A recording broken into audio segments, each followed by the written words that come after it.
શું તમે ક્યારેય વિચાર્યું છે કે કોઈ માણસના વિચારો એટલા ખતરનાક હોઈ શકે કે આખું અધિવેશન રદ કરી દેવું પડે? વાત છે 1935ના લાહોરની. જાત પાત તોડક મંડળ આ નામના સંગઠને ડૉક્ટર બાબા સાહેબ આંબેડકરને પોતાના વાર્ષિક કાર્યક્રમમાં ભાષણ આપવા માટે આમંત્રણ આપ્યું અને બાબા સાહેબે ભાષણ લખીને મોકલ્યું. પણ જ્યારે આયોજકોએ એ ભાષણ વાંચ્યું ત્યારે એમના હાથ ધ્રુજવા લાગ્યા. એમણે ડૉક્ટર બાબા સાહેબ આંબેડકરને વિનંતી કરી, ભીખ માંગી કે સાહેબ થોડું નરમ લખો, શાસ્ત્રો પર પ્રહાર ન કરો. પણ એ બાબા સાહેબ હતા જે ક્યારેય સત્ય સાથે સમજૂતી કરતા નહોતા. એમણે કહ્યું કે મારો એક પણ અક્ષર નહીં બદલાય, કાર્યક્રમ રદ કરવો હોય તો હાલ કરી દો. અને સાથીઓ, એ કાર્યક્રમ રદ થયો. પણ બાબા સાહેબે પોતાના ખર્ચે એ શબ્દોને પુસ્તક બનાવ્યું અને એ પુસ્તકનું નામ છે એનહિલેશન ઓફ કાસ્ટ. આજે આપણે એ પુસ્તક અને ડૉક્ટર આંબેડકરના તર્કો ઉપર વાત કરવાના છીએ. આ માત્ર પુસ્તક નહોતું, આ સદીઓથી અપમાનિત થયેલા કરોડો લોકોના ચીચિયારી પાડતો અવાજ હતો.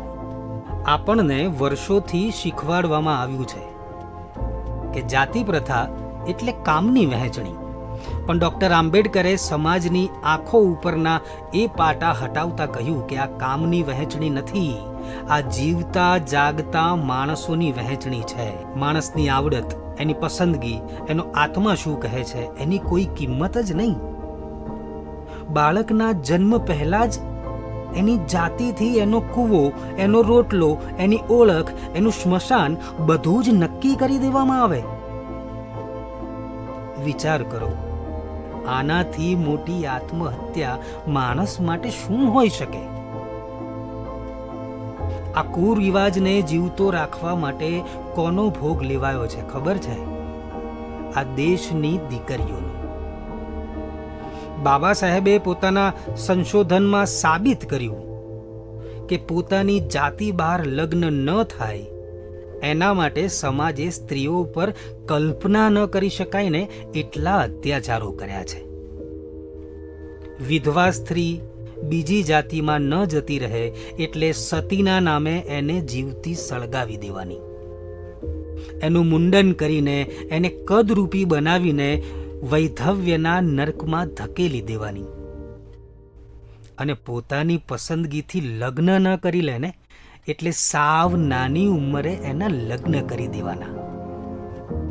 જાતિવાદના આ રાક્ષસને આપણી માતાઓ અને બહેનોના કાળજા કોરી ખાધા છે.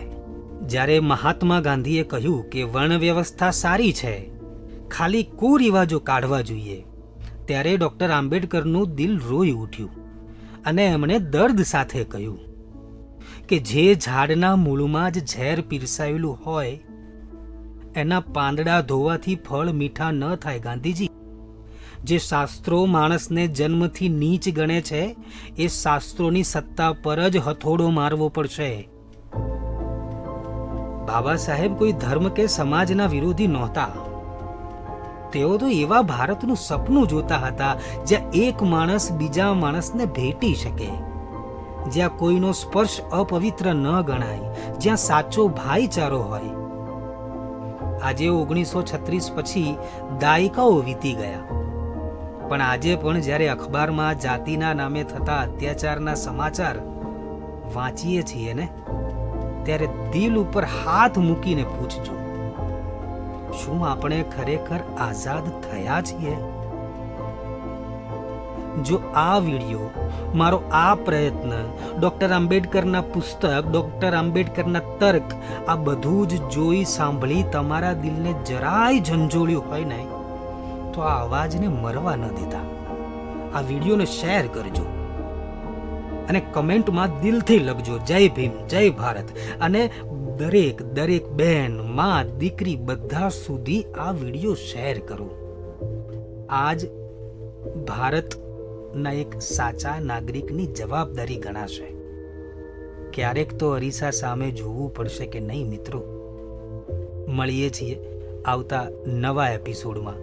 જય ભીમ, જય ભારત, સમાન ભારત.